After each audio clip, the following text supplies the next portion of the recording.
For nearly 20 years, it was the centerpiece of U.S. operations in Afghanistan.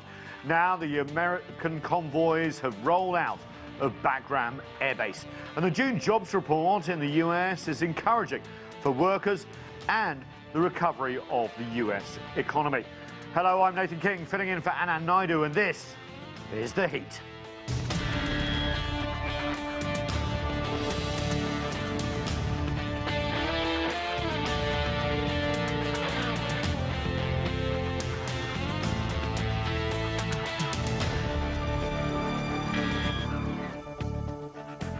Hello again. The US economy added 850,000 new jobs in June, marking the biggest gain in the last 10 months and signaling that the US economy is rapidly recovering. And US President Biden credited his American Rescue Plan, the administration's efforts to get as many Americans vaccinated as possible.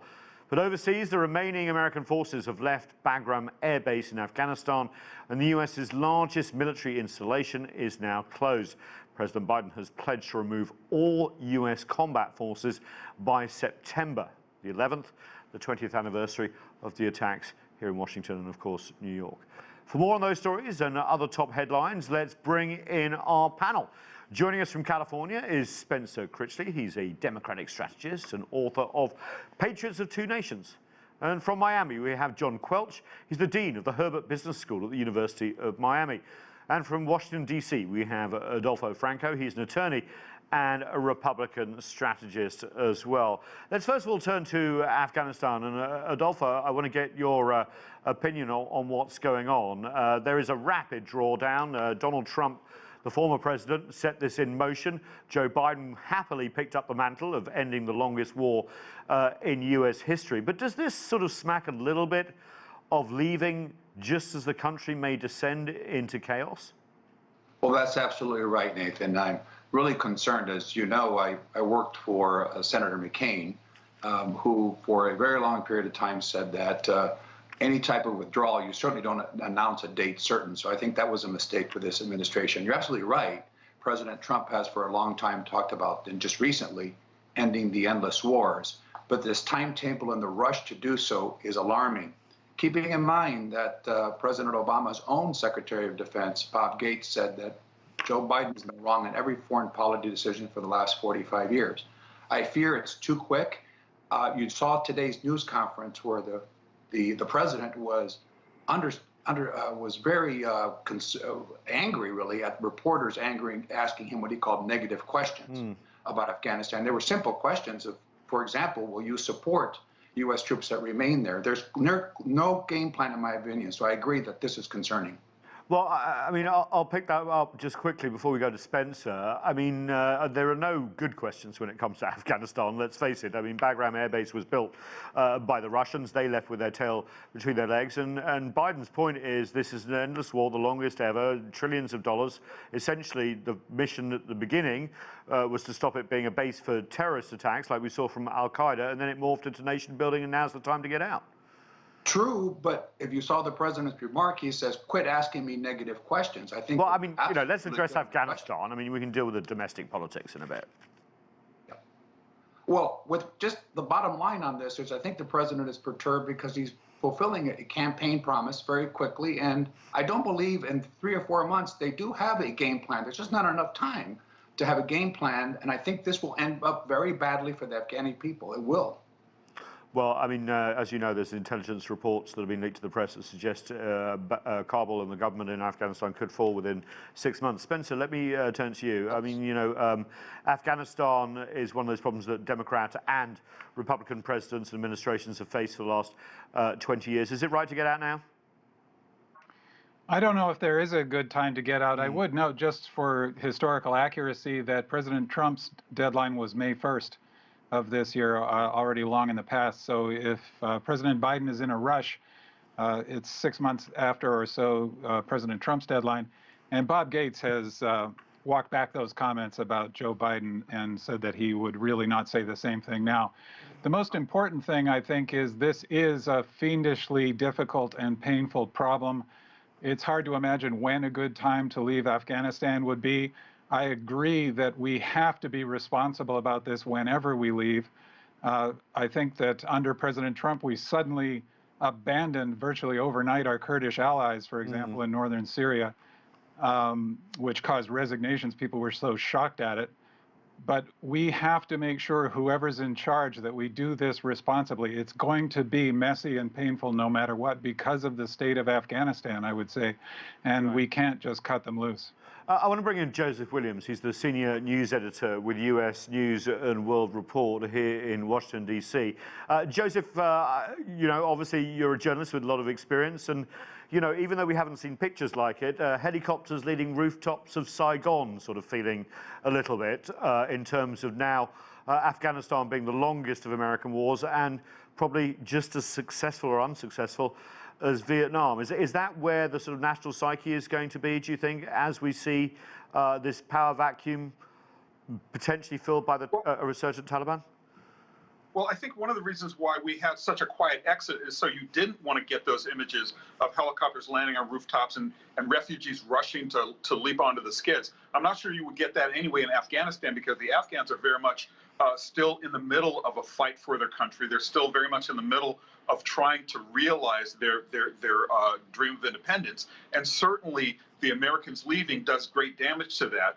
But what you don't have is a great announcement. At least we didn't have, we were supposed to have an announcement on September 11th. Instead, we get kind of a quiet semi-withdrawal that all but vacates the main air base in Afghanistan. And I think that part of the reason why you have that is because you don't want those pictures. You don't want allies or adversaries and allies of President Biden on Capitol Hill trying to explain why the American quote-unquote cut-and-run strategy happened in Afghanistan. By the same token, you have Republicans and Democrats who are both saying that it's time to wind down this war. And since, unlike Vietnam, there has been no conclusive declaration of victory or no advance by the Taliban to the point where you're chasing refugees towards the American bases, I think that's one of the reasons why history is still undecided on exactly how we're going to view the American-Afghan withdrawal after so many years and what is fairly viewed as a limited amount of success there. Well, let me just follow up with that. What if the Taliban do take back control? I mean, what about the damage to U.S. prestige? I mean, everyone's going to be writing about that, right? If it does happen. And what does that mean for a Biden administration that has some pretty ambitious and, let's face it, idealistic goals, albeit rhetoric, for U.S. global leadership?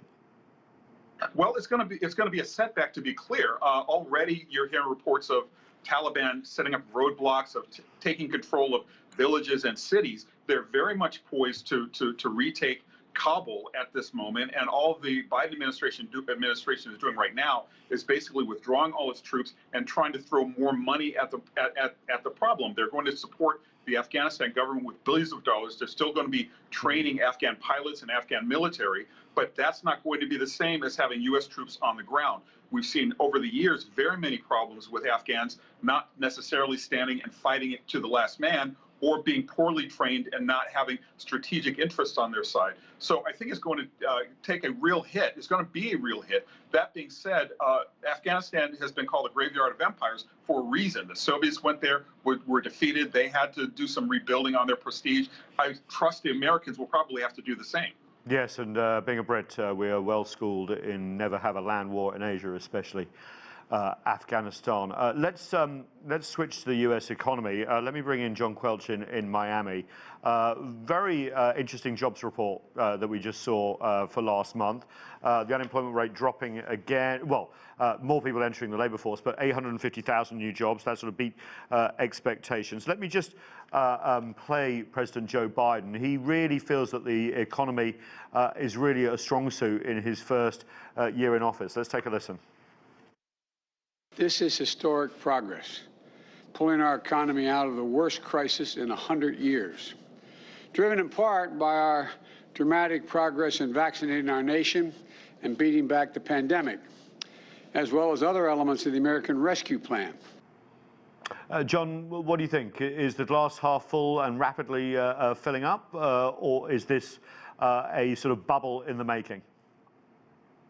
Things are going well. 850,000 new jobs in June beat the 706,000 consensus estimate. but there are still approximately 7.5 million people unemployed who were employed pre-pandemic. So from a Democratic administration point of view, there's still a long... Oh, have we lost him? The difficult issues in the jobs report were, first of all, the 3.6% year-on-year hourly wage inflation that we saw in June, and the participation rate, the labor participation rate, staying still at a stubborn 61.6%. Meaning that perhaps the incentives are still not there for many people who were employed pre-pandemic to get back into the job market. Now, John, before I move on to our next guest, I want just to follow up on that in terms of what do you think the reason is? Republicans have said there's too generous unemployment benefits. Democrats have said, look, it's a pandemic. Workers need to be treated better on return. It's a new normal. Let's try and change the dynamic, build back better, that sort of stuff. Or is it a mixture in terms of the fact that the pandemic isn't over, and of course we see a lot of women not returning to the labour force because they tend to bear the brunt of childcare, be it fairly or unfairly? Right. There's no doubt that childcare arrangements have been disrupted during the COVID period, and they have not yet come back into stabilization. But I would mention two other ideas here. One is the pent-up demand of American consumers to get and spend. Yeah. And that Democrat or Republican was going to be an important part of the equation here. And perhaps the consumer recovery has moved faster than the administration expected. And then secondly, you have to take account of the Federal Reserve's asset programs that no doubt have contributed, along with the congressional stimulus programs, to the speed of the recovery. Adolfo, as a Republican strategist, I want to ask you, the economy looks like it's doing pretty well. Are you ready to say that Joe Biden's doing a good job in terms of that? No, I'm not, but I will say this, to be fair. During the entire Trump administration, when we had a tremendous economy until COVID, I've always said that whoever's in the White House, whether it's bad news or good news, owns it. So the president, President Biden, owns this good news. It doesn't matter, I guess, to people now, or they're not going to reflect on the fact that this is a consequence of really the vaccines. People who have been vaccinated are now going back to work, and the lockdowns and so forth are over. And this is, of course, thanks to the policies of the Trump administration and Operation Warp Speed, which, in my opinion, never would have happened under a Democrat president. Well, there's a debate about that. But let's go forward with the economy. If I can, on this job report, I want to underscore something that John said about the participation rate, which is low, should be at 63 or 64%. So the actual numbers here, some underlying numbers, are very concerning. And also, we didn't touch on inflation, which is running at the rate of 5%, according to the main numbers, which are of additional concerns. And there's no question that paying people to stay at home, which has been a Democrat policy, is a mistake and will end soon. And that's contributed, I think, to even would have been a faster and better recovery had that not happened. Well, I mean, billionaires doubled their net worth during the pandemic, and poorer people who have to work for a living have sort of been given a helping hand. Surely you don't begrudge people being paid to stay at home a little bit above that. And also, let's face it, labour practices in the US are not ideal sometimes, especially in the service sector. Maybe it is time for a change, especially with health concerns like the resurgence of COVID and obviously working conditions when you have a family. Well, those are all good points, Nathan, but a couple of things.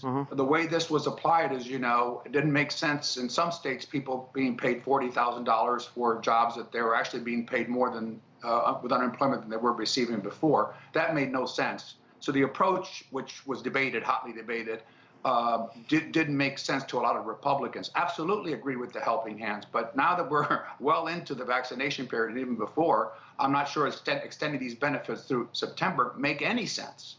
And that's the point I wanted to make on this. Joe Biden is, at the end of the point, my point is, a beneficiary of policies of the Trump administration, not his policies. He's been president 120 days or 140 days, so I've lost count, but he's not even 6 months. He's just the beneficiary of a good economy, and he'll get credit politically for doing so. You know, I had a feeling you were going to say something like that. Let's go to Joseph. Joseph, look, you're a journalist. You know, newsrooms are busy places, not the last 15 months. One of the good things about being a journalist is you can actually work anywhere. Sometimes the field, also sometimes at home. Do you think, you know, given the articles that you guys are publishing on the economy, that we are going to have a new normal, that people are demanding, well, not demanding, but requiring more flexible working arrangements, thinking about family arrangements, and also, let's face it, thinking differently about the world post-pandemic? I think that's clear. Clearly, I mean, this is my new newsroom right now, and we have, you know, this is the new normal. We're not, you know, it's not unusual anymore to Skype into a meeting. In particular, my editor now lives in Indiana, but he's still my editor. My managing editor lives in Texas, but she's still my managing editor, and the deputy managing editor lives in Florida. So clearly, in white-collar professions at least, this is the new normal. However, what we're talking about kind of leaves behind something you touched on a minute ago, which is the fact that lower-income workers, hourly wage workers, they need a boost, and they are probably going to get one, mainly because now with the cushion of extra unemployment, there is an ability to either move around, try to find a better wage job, which is one of the reasons why the unemployment rate is still kind of stubbornly high and workers are not going back to work. But you also need to talk about the black and brown communities where unemployment consistently runs at double the national average. And those people need help as well. But that help has been a long time in coming. So certainly extra wages for staying at home and trying to help prevent a pandemic, I think certainly will have some staying power and will adjust the workforce going forward. We're going to have to see higher wages. We're going to have to see more accommodations by workers. And the fact that economic inequality expanded over the COVID time period really says something needs to be fixed. And I think that now is the time to fix it. Talking of families staying at home, Joseph, the Trump family have kind of been not very evident. Mar-a-Lago and Ivanka and Jared we haven't seen a lot of, but new headlines this week. Obviously, the first charges against the Trump organization, but also Alan Weisselberg was charged of failing to pay taxes on $2 million worth of perks like Mercedes-Benz, schooling for his grandchildren, all provided by the Trump administration. Do you think this is the sort of smoking gun that most Trump haters have been looking for, let's face it, 5 years now? Or is this sort of partisan digging that the former president has already indicated that he thinks it's going to be? I hate to use this phrase again because I really sort of got worn out, but, you know, witch hunt.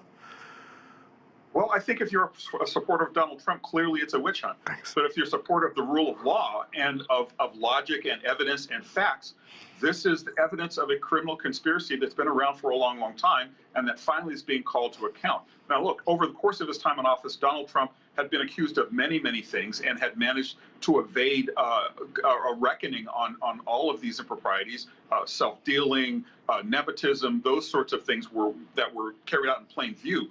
But a lot of what has taken place in the Trump organization has been behind closed doors, has been behind the scenes, and has been very difficult to get at. As an old court reporter, I know that financial crimes are one of the most hardest cases to prove in court to a jury because it's so complex and so intricate.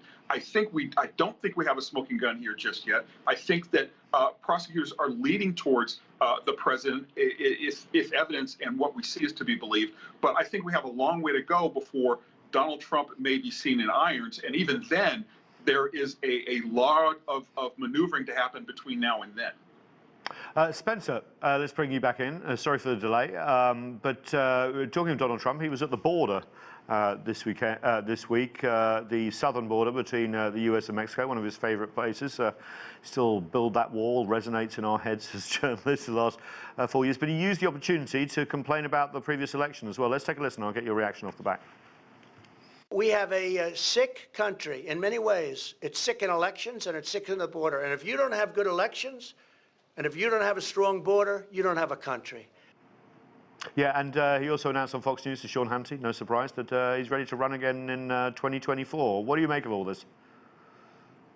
The thing about Donald Trump is that he's really a kind of a perfect expression of our time, and I write about this in my book, that since the Enlightenment, really, we have separated into two worldviews that are so different. We have no shared sense of morality anymore, for example. And so we keep falling back into this sort of normal political discussion as if this is an argument between Republicans and Democrats over different ideologies and policies. But this is an argument about whether we're for or against democracy. Donald Trump was a catastrophe, and the catastrophe is his character. He's a man with no moral core. He's essentially a sociopath. And it really doesn't matter what his policy positions are. That's, so to speak, the Trump card, if you'll forgive the pun. And we keep losing sight of that with Trump. I think we just can't emphasize it enough. It doesn't matter if he's a Republican or a Democrat or anything else. He's morally catastrophic. He tried to overthrow democracy, and really nothing else he says matters. Obviously, I'm If I may, can I? Yeah, Adolfo, I pick up on that, and I'll ask you a follow-up. Okay. Well, I don't know where to pick up, but I'll start Sorry, Adolfo first, Joseph. Thank you. Where you were, Nathan, which is, this is another spewing of Trump haters, people who hate Trump. You heard just a comment here go, until Donald Trump's in iron. I guess we're having the trial after the. Well, we did hear lock her up as well. So, I mean, it's just part of the lockups rhetoric of Washington, unfortunately, isn't it? The rest of it. This is a long. It is witch hunt is the right word. A long crusade of Washington types and elite types attacking President Psycho. I think the current president is a plagiarist, a liar, lacks character, and there's a record for that. I don't see a lot of talk about that. Well, stopping Neil Kinnock's speeches. But I don't see a lot of talk about that. But here's the bottom line on this. Keep it up. I think the more there is a persecution, and I'll use this, a political persecution that is counter to the rule of law that's going on with respect to Donald Trump, because people fear him and want him not to run for president in 2024 and are trying to ruin him, the more his support will grow in this country. Adolfo, I think that's a very good point. I just want Spencer to come in here. There is this feeling that Donald Trump, the former president, uses quite well that he's being persecuted, that he's somehow a martyr, that basically the Washington elite are trying to bring him down. It's the swamp. It's, nods to conspiracy theories. And it's worked pretty well with him, at least with a Republican base. Isn't everyone playing into that a little bit? Considering the charges of the Trump administration are kind of not a smoking gun. No, I think it's important to stay focused on this. Trump is a classic demagogue, and demagogues always claim to embody the spirit of the nation. This is the classic pattern going back to the nationalist movement during the 19th century and reaching a peak during the 20th century. It's absolutely predictable, and the subjectivism of it is also predictable. Any attack on Trump's character and his terrible behavior becomes an attack on him personally, because for some reason we all mysteriously hate him for some strange reason, and we hate him so much we just won't stop trying to destroy this one person. And he, of course, presents himself as the embodiment of the nation that he supposedly represents. So it's absolutely classic. We, as you know, on the liberal side, and also sort of the remaining moderate conservative Republicans, need to be aware that we played a role in this by alienating his followers. I would say that's very true. We're kind of hyper-rational is our failing, I would say, and we do alienate a lot of his followers who are seeking meaning, and unfortunately he steps into that void with his ethnic nationalism, essentially. I think it's a very good point in terms of both parties, isn't it? That essentially, why not focus on the voters rather than the different personalities and the mudslinging here in Washington? That's an excellent point. And Joseph, I want to move on because talking of voting and elections, the Supreme Court upheld Arizona's new voting laws, 6-3, conservative majority there. You know that we've had a fight in Congress about voting rights bills going through.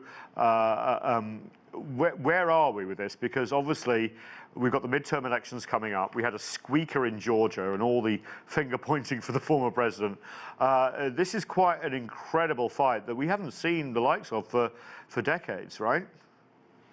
That's entirely correct, because the last time voting rights were this, the defense of voting rights, I should say, to be specific, the last time it was this emaciated was before Lyndon Johnson signed the Voting Rights Act in 1965. You had people in the South with demanding poll taxes, demanding poll questions, demanding that people pay taxes before they can vote, intimidating voters. all of that is not a thing of the past. At least it's not a thing of the distant past. And what the advocates of voting rights and voting support feel is that this is kind of a redo, that instead of, as they put it, Jim Crow out loud, this is Jim Crow in a three-piece suit. Okay. They insist that this is going to be a kind of subterranean return to that sort of thing. Now, clearly, it's not going to be. I mean, there are going to be very strict rules to keep people from voting. Okay. But what the minority said is that these rules are going to have an effect, and that effect is going to be felt most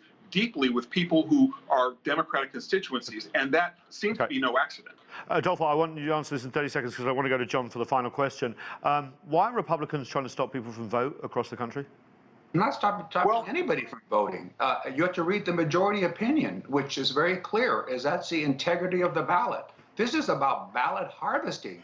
This is about lack of integrity. And ballot harvesting doesn't mean the help of caregivers and family when you cast a vote. It means people who can be partisan and can corrupt the system. If you want, you have to. The system has never been corrupted. There's no evidence so much. that it has ever. This Jim Crow thing is There's no nonsense. evidence. This isn't racist. And anyway, I'm letting you know this isn't racist in one bit. This is speaking about the rule of law. There should be a respect for a clear majority of the Supreme Court upholding the Constitution of the United States, while the other party's trying to railroad a change in the law for their political benefit and power grab.